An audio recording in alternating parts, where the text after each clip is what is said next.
The thoroughbred auction market is at a gallop here in Ireland. This foal of star racehorse Galileo goes to a US phone bidder for €1.1 million.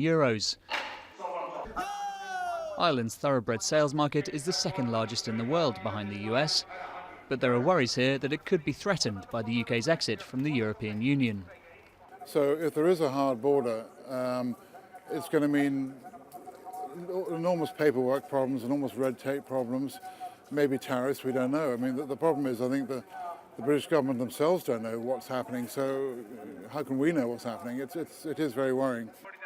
The sector is highly dependent on the UK, with 50% of sales in 2016 coming from England.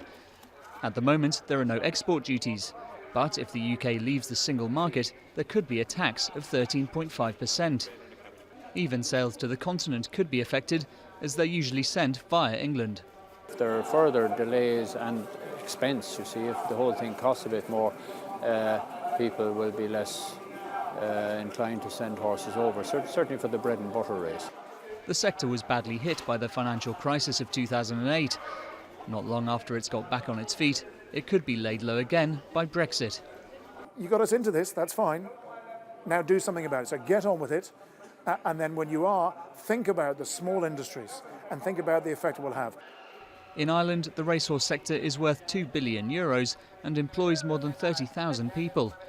As Brexit negotiations continue, the industry has a lot riding on a good outcome.